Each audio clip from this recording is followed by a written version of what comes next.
Welcome. We'll be starting here shortly.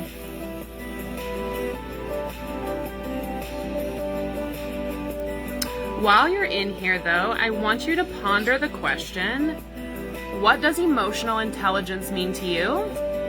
When you have that, I want you to drop it in the chat. What does emotional intelligence mean to you?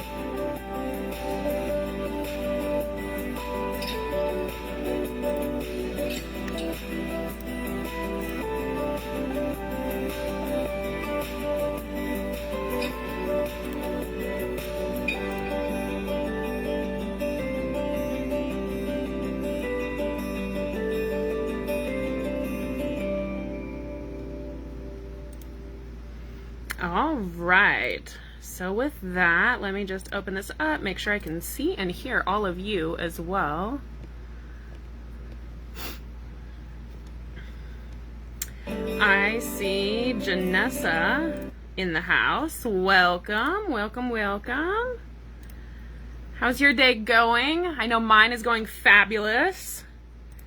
So pull this up here, because for some reason I can see my comments on the computer but not on the phone. Fun. Always fun times here in Facebook land. But I'm going to view it as an opportunity to grow, not as a problem. So tonight we're going to just touch on the topics of crystals for emotional intelligence, how to access all of your emotions, how to process emotions.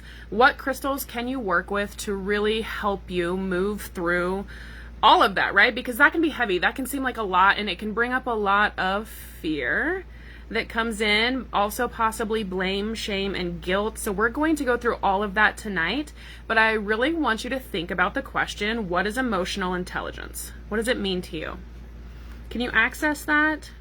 Do you have a definition in your mind? Welcome, Joni. What does that mean to you? I sat with this for a long time, because as many of you know, if you've been following me much, you know that I'm an Enneagram 7, so access to my emotional functions, feelings, is not commonplace for me. It's not something that is super simple. It's not something that came easy to me. It was something that, honestly, I required external assistance from Janessa to help up-level those Enneagram layers so that I had access to all of those emotions. And honestly, prior to that work, I would have told you that absolutely I have emotional intelligence. Of course I do. First off, I have all intelligence, right? Because a 7 must know all of the things. So for me, that wouldn't have even been a question that I could answer without getting into that deep dive of, do I have access to all of my emotions? And do I have emotional intelligence? Because we don't know what we don't know, or we don't know what we haven't experienced. So for me, really getting to feel that broad spectrum of emotions was something very new to me within the last couple of years to really get into that. So I see Janessa in there, being able to utilize emotions in a positive way that serves all. Yes. I love that one. For me, when I sat with that, like, what is emotional intelligence? For me, it was really to live harmoniously and have my physical, emotional, and spiritual health on point. To have this, it is crucial to have that, being able to really feel, experience, and move through any and every emotion fluidly and in a progressive manner. So it's not just the being able to recognize or feel them, it's also being able to process for me. Like, the processing part is what's really important for me as far as that definition of emotional intelligence. And just like she's saying, utilize, being able to use them in a manner to progressively move through, to progress in a way that serves every individual. So very much on the same point, but that's what it meant to me. Also, when we think about emotions and how we can, in a balanced manner, experience them, we have to really, one, you have to be able to recognize that you're feeling something. You have to be able to acknowledge that it's there, also truly feel it, right? Like, you have to be able to feel it to move into that honoring it. So if I'm sad, I can honor that that's where I'm at. But then the cliche part to this, like, is really the ability to release and move forward from it and not stay in it if it's a lower vibrational emotion, right? Like, we don't want to sit in it forever. We don't want to carry that baggage forever. We don't want to forever be stuck in that feeling of lower vibrations. So for me, it's really that ability to recognize it, feel it, honor it, and then move through the processing of that emotion. This is how I feel like I'm able to fully experience emotions in a balanced manner. And I can tell when I'm not balanced on an emotion because I sit in it, I stew in it. Like, you guys have heard me use this phrase before. I sit in that nasty, gummy, gunky energy, and I just feel like I'm trudging through sludge and like I've stuck on a piece of gum every step I take. That's when I know that I'm truly not moving through that emotion in a balanced manner. And when we sit in emotion for too long, that energy has to go somewhere. That energy has to become something.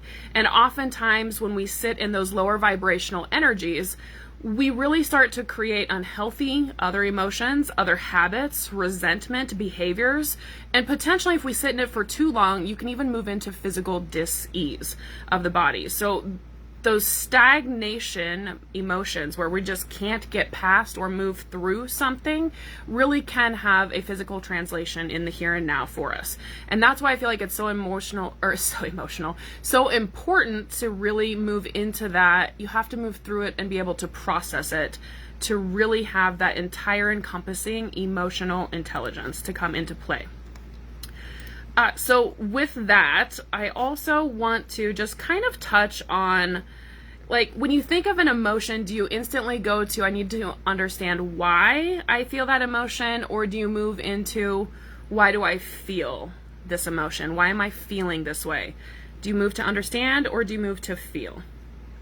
Drop that in the chat. And there's no wrong answer here. And most of that answer is probably going to depend on your Enneagram type, which if you're new here, welcome. I haven't introduced myself in a while, but I'm SJ. I'm a certified crystal healer and a shamanic earth medicine practitioner. You guys can see Janessa in the chat. She's the yin to the yang, or the yang to my yin, however you want to say that. But she's the other relationship coach here that shares this space so graciously and openly with me. And she is the Enneagram guru. And the Enneagram system is a personality typing system that's seriously instrumental in being able to understand not just yourself, but also those around you. She has a free Enneagram workshop coming up that you can find in the events. I'm sure she'll also drop that link in the chat. If she doesn't, though, I will drop it in at the end. I highly encourage you to sign up for that, just because you're going to learn so much about not just yourself, but also those around you. And a little bonus insider tip, I know that when people join live, she also helps you up level some of those layers. So you get bonus free energy work at no additional cost to you. So seriously find that link and move into that Enneagram. But probably how you answer of whether you move to understand or you move to feel is going to depend on the Enneagram. And I said there's no wrong answer, and I say that because I think it's both important to understand our emotional balances, our emotional responses, but also to allow ourselves the ability to feel them. Understanding and feeling is both really important to me because it also helps us really, I feel like that's just so foundational and fundamental to building any deep or intimate relationship, is that willingness to try to understand, but also the willingness to feel how that relationship and that other person and yourself is truly feeling in the moment. So both of them are super important. And Janessa said both. Janessa said both because Janessa is a gut point. So seriously, join that Enneagram workshop and you'll learn it, because those gut points have one up on us heart and head points because they get access to both fairly naturally. Joni, you move to understand. Yeah, and that, Joni, is probably a new shift for you, and also balance, because you are a heart point. So I would say normally you would move into the feeling first, but you've done so much internal work that you literally, just from that comment alone, have tapped into access to both. Like, you have both of those access points and you're moving into them supernaturally. So kudos to you, and great work. You can tell that you have invested in yourself and it is displaying. So in any critical situation that comes up, and by this I mean like really critical things like life or death situations, but also whether a relationship will continue or will end, this ability to really tap into the emotional intelligence allows us to really maintain balance and find the best solution possible while honoring our own boundaries and creating empowerment within the other person that we're interacting with. So it both enables us to keep our own energy and for that person to keep their own energy, but from a place of understanding and from a place of love. So seriously powerful stuff to gain access to that entire emotional intelligence point. And it's not even hard to do. Like, that's the thing, right? It's simple once you kind of have some key points coming in. Now, for me, I do like tools, right? Like I said in the beginning that I'm a certified crystal healer and shamanic earth medicine practitioner. With being a crystal healer means I like to work with crystals as my tools to help me experience this. You don't have to do that though, and you can see that through shamanic earth medicine. You can see that through the alignment energies, energy psychology that Janessa brings to play, where you need nothing more than yourself. And if you want to tap into more of those modalities and options, I seriously encourage you to jump into the coaching call community, because then you get to experience 6 different modalities all at once, and you can really see what works for you. And I will tell you that we have found, which is why we created this space, that all of those modalities working together have up-leveled both of us in a manner that has just brought so much more love, understanding, and harmony to ourselves, but also our relationships. And we wanted to create a space where everyone could experience that energy. And that's what you get within those coaching calls. But tonight, we're going to focus on a modality that brings in tools, like items. And those items are crystals. And this is how I started my journey. I started as a crystal healer, so I was all about needing to have all of the tools and having to have literally as many crystals as possible. Has that changed? No, but I've gained access to other tools and abilities that don't require me to have crystals. Because you know what? Sometimes you're in a store and you can't go find that aquamarine that you need because you are losing your mind in anger and or rage because of something that happened. And you need to have tools that can help you get out of that quicker rather than sitting in it. That's where those other modalities come into play for me, and I utilize all. Like, there isn't one that I find myself being so drawn into that is the only one. I muscle test or I pendulum to see which one's priority, and that's what I do. But let's focus on the crystals tonight. So, emotional balance is the first thing. I think you have to come into a state of willingness to find balance in order to really move into emotional intelligence in every situation possible. So with that, the 2 crystals that I recommend most for coming into that willingness of emotional balance is blue calcite and celestite. I didn't bring a blue calcite with me, but here's a celestite. I think you can see this one pretty well. This just promotes emotional balance, and it has a super gentle energy that soothes the nerves, calms emotions, promotes mental clarity. It relieves a ton of stress and reduces anxiety as well. So this mineral really helps you just explore your subconscious, like those emotions that come up that you can't even name them, but you can tell they're there because you feel overwhelmed by them. As a 7, I was so overwhelmed by any emotion that was lower vibration other than rage or anger. I could access rage and anger, no problem. Sadness and grief, when I tell you, this was the hardest thing for me to even identify that I was in sadness or grief states. It was like, I was like a 2-year-old trying to do calculus, for real. Like, I know that sounds so silly, and you heart points, whether you know you're a heart point or not, are dying laughing right now, because you guys can experience this stuff so naturally. I couldn't. I had no idea. If you asked me when the last time was that I was sad, I would say, I have no idea. I'm never sad. And if you would have asked me, when are you happy? When was the last time you were happy? I would say, I'm always happy. Was that reality? No, I just couldn't experience more emotions than rage, anger, and contentment.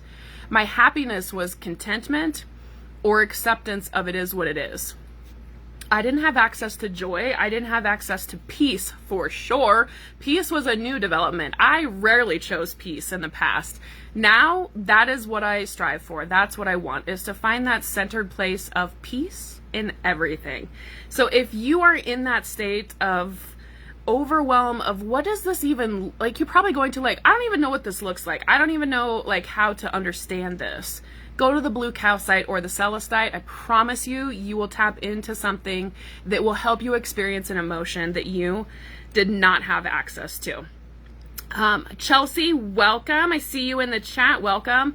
If this brings up any questions for you, or any questions in general, drop them in the chat. I will definitely come back to them and answer them at the end. So don't even feel like you can't talk to me. I want that interaction. This is for all of us. We're all here in this space sharing together, so share. Be vulnerable, be open, and we will do absolutely the same with you as well. Chelsea, that's your day today in Chiron retrograde. Yep. Chiron is one of those that if you haven't looked up Chiron, seriously do it. Just look up what Chiron is, the story behind the wounded healer. So this week, Chiron went retrograde on the 19th. A lot of past hurts are going to be coming up. I'm not going to go super into Chiron, but it's important to say that you are probably focusing this week on past hurts, past traumas, past pain. Resentment specifically is going to come up. I can tell you there have been a few times that I have felt resentment since the 19th, and a few times that I will probably feel it again. But feeling it isn't the problem. It's when we sit in it that we need to recognize that we need to do some work. There's something that we need to do. And I say that hesitantly because, like as Janessa says, is it work or is it opportunity? We have an opportunity to grow, and I would rather live in that opportunity to grow. Work feels gross and lower vibrational, right? We have an opportunity to choose a different reality and to do something different. And that's what I mean, and that's the energetic vibration I want you to have whenever you hear me say work. It's an opportunity to do something different. One thing I can tell you that for me, with having limited access to many emotions, is that I would sweep a lot of stuff under the rug, or I would make it go away by being so explosive that the other person wouldn't want to address it, so then they would sweep it under the rug. Go back to that blue calcite or that celestite if that's something that you experience. Gut points, Janessa, you guys know what I mean with that anger response too. So 8s, 9s, and 1s, you guys are going to feel that too. So blue calcite or celestite are probably going to be your best friends. And then when we want to focus, like when I say emotions, some of you may already feel overwhelmed by, oh my God, do I just have to tap into lower vibrational emotions? Absolutely not. And I would actually encourage you to tap into love. What does love in its true essence actually feel like? Not what does it look like, not what do you think love is, what does it feel like? Can you answer that? What does true, unconditional, no strings attached love feel like? And where do you feel it? For me, it's actually below where my heart center would be, which I would describe from Cindy Dale's teachings, our God spot, the place where that divine essence resides within all of us. I feel true love there. And when I really tap into what I wanted to learn even from love when I first experienced that true essence of love, what did I want? I wanted to enhance and strengthen the presence of that energy, but I didn't just want to enhance it in one place. I wanted to enhance, strengthen, and experience it in my heart, body, mind, and my soul. I wanted it to reach even further than that, though, when I explored it more. And I wanted it to extend out into all of my energetic boundaries, my auric field. And when I started to learn more about the energetic boundaries in the auric field, that's when I really learned that boundaries, because when you hear boundaries, you think, oh yeah, protection, keep people at a distance. But energetic boundaries actually do both. There's an equal and opposite force to everything. Same thing with boundaries in your auric field.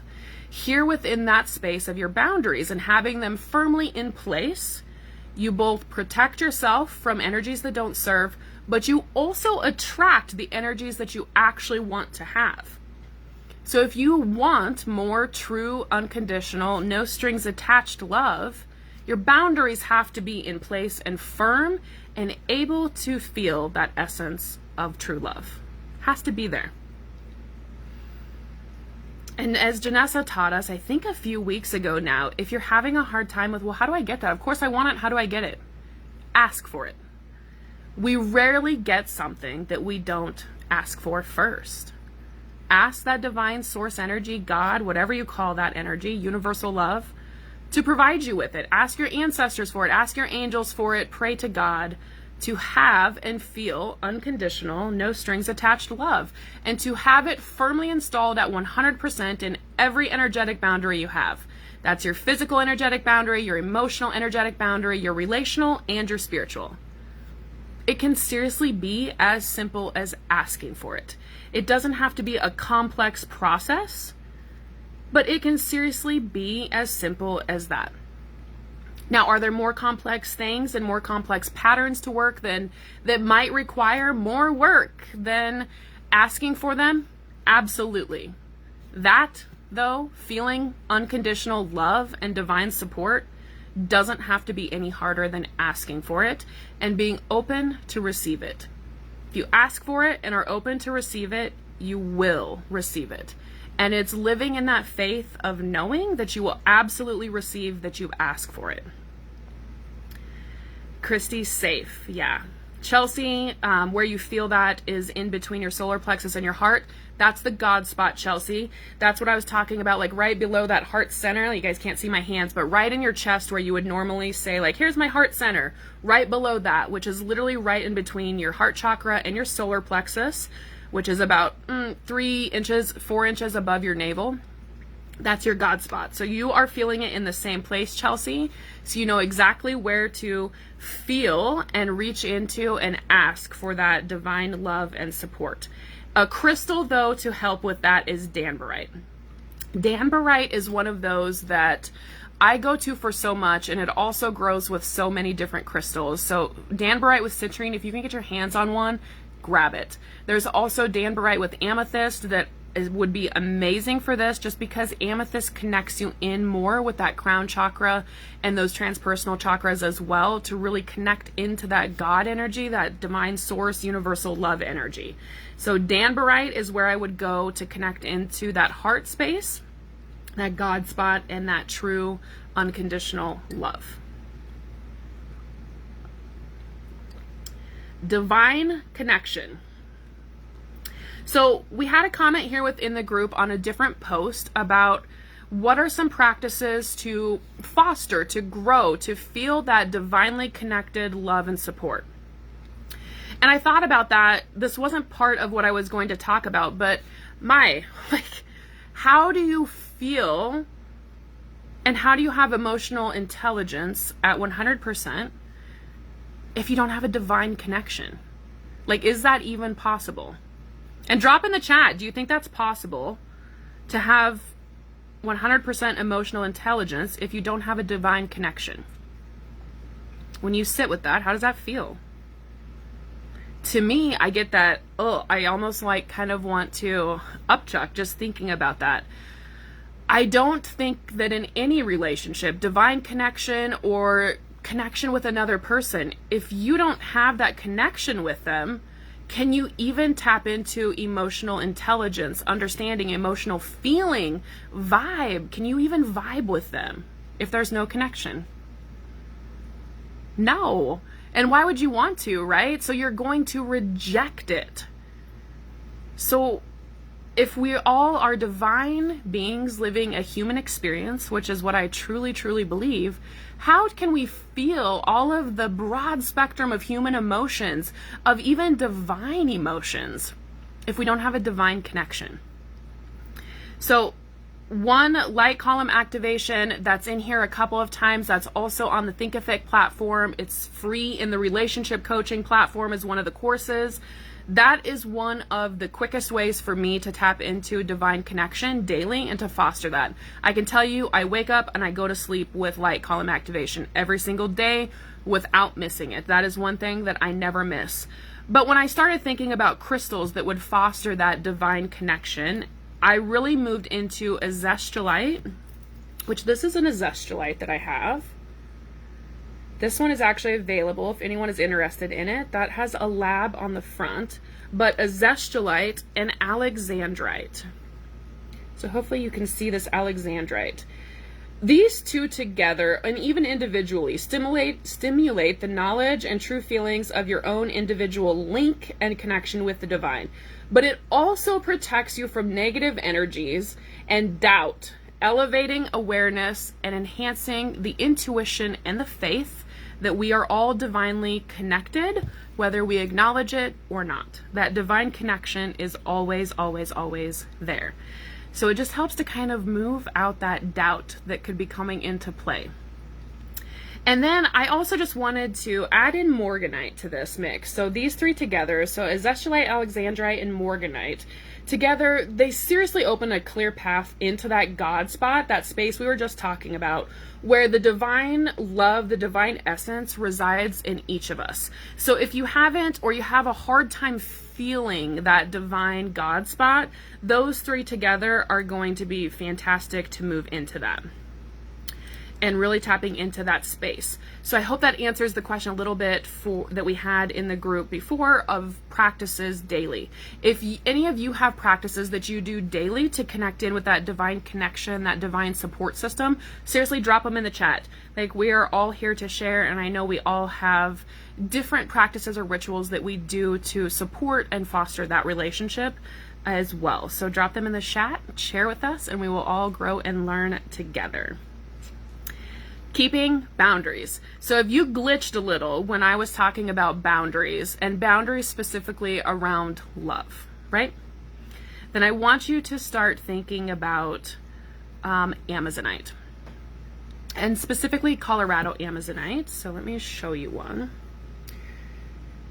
But if you feel like you have a hard time keeping boundaries with your own emotions and also those boundaries with others, then Amazonite should seriously be your go-to. Because we don't want to take on emotions from others, nor do we want to hold on to lower vibrational emotions for an extended period of time. Amazonite will really help you identify that you're doing that, but also help you release them out in a loving manner. So, if somebody's going through a tough time, you definitely want to be there for them. And this is where I come into, there's a difference between empathy and sympathy. Empathy is empowering. When we're empathic to someone, we don't disempower them. We empower them to be able to move through it. But we don't take on any of those emotional baggage for them. We grant them the space, the understanding, and the love, and the empowerment to make a decision to move through those emotions. We're a helping hand, but we're not a baggage carrier. So I hope that resonates with you more on if you're really starting your journey on working with boundaries. And it doesn't have to be boundaries around love. It could be boundaries around anything. It could be boundaries around a good work-life balance. If you're new to working with energetic boundaries, though, Colorado Amazonite, which is this lovely, would be what I would go to. That would be where I would look first.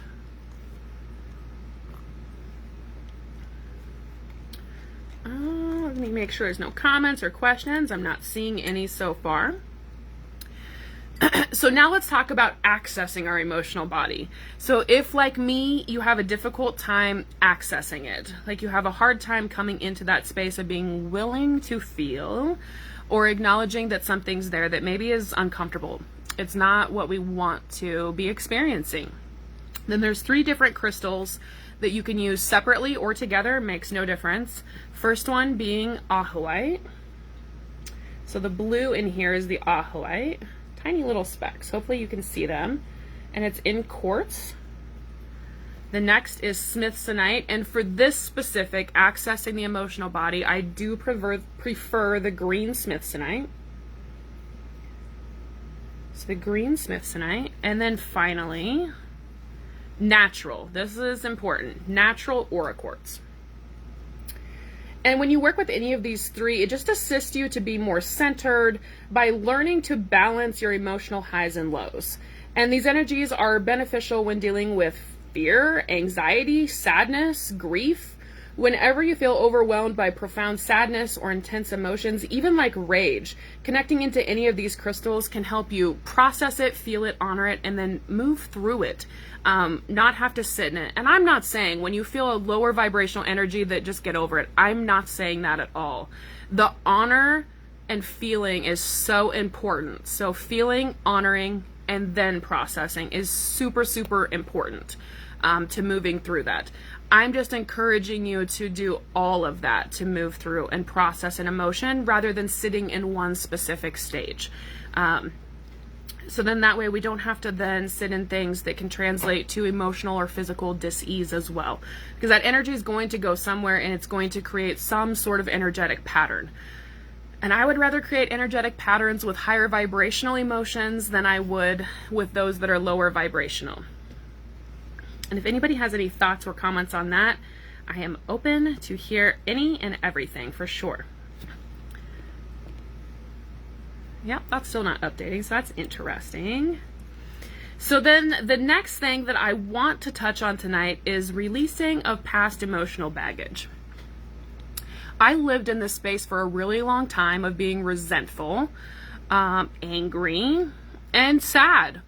I was also grieving the loss of a childhood, the loss of not getting to be or feel like a child. So a lot of resentment came up for me from childhood, patterns that I then carried forward. And when I carried them forward, I created dysfunctional patterns that I had seen in my family that I didn't want to experience. And for me, the epiphany really came when I had a terrible relationship with a boyfriend. Rape was involved, if we're being completely vulnerable in this space. And what I found in that was I couldn't even access why I was sad. Why was I upset? And you're probably thinking, if that came into play for you, then why wouldn't you be? But I didn't have access to it, so I couldn't process that to even know how to feel, to move through it. So with this story, what I'm saying is start small.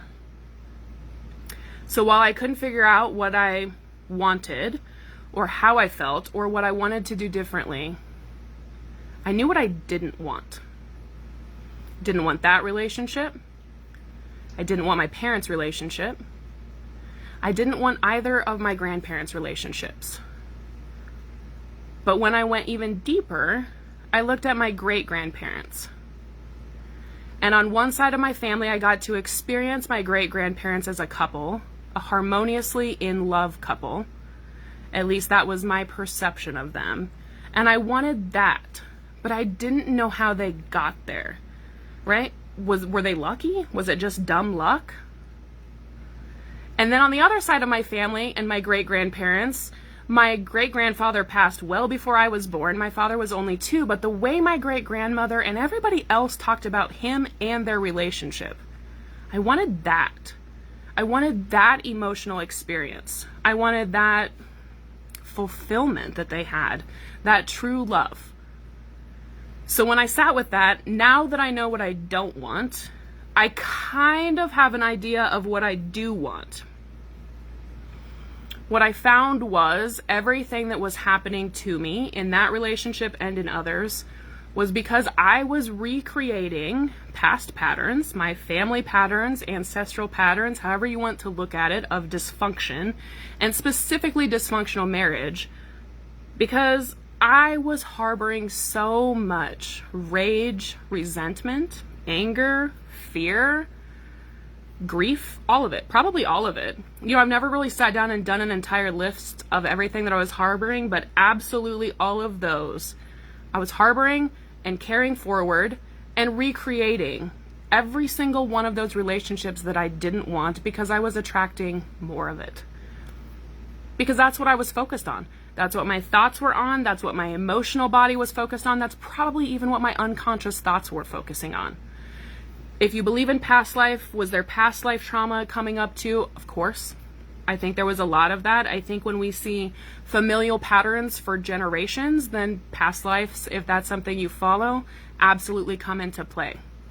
But once you figure out what you don't want and you can identify what past emotional baggage you have chosen to carry forward, then you get to make a new choice to release it. And when you come into that state of being able to release it, you finally move out of that victim stage and into empowerment, into the fact that you get to reclaim every piece of you you lost and every power essence that you is a God-given right. You're born with it. You have access to it. You just have to acknowledge it. So if you're in that state in any sense of the word, then aquamarine is going to be your new best friend. So if you're feeling any of that rage, resentment, anger from childhood trauma, abuse, or any other trauma or abuse, then this is your crystal. This is where you need to move into, and this is where you have to, not even have to, this is where you get to make that choice, but have a crystal ally that helps you process and move through that. So aquamarine, if you're sitting in that emotional baggage, is where you go. And Janessa dropped in the chat, yes, a life of struggle is an expensive one. The more time we can spend in flow means the energy is moving in and through us, rather than becoming stagnant. Stagnant energy and emotions in our bodies manifest into those costly and expensive issues. Exactly. So if there are no questions that you guys have moving into this emotional intelligence chat, then I want to leave you with something that came to me after a session today. And that's a simple phrase and an affirmation that each of us can do to attract divine connection, divine love, unconditional love. Really anything you are looking for, you can have it. You just have to ask for it. So here is that affirmation. And it is, we are magnets for miracles because we live in faith and in love. So if there's anyone looking for a daily practice, I recommend that when you wake up and you go to bed, that is what your affirmation is for the next 21 days.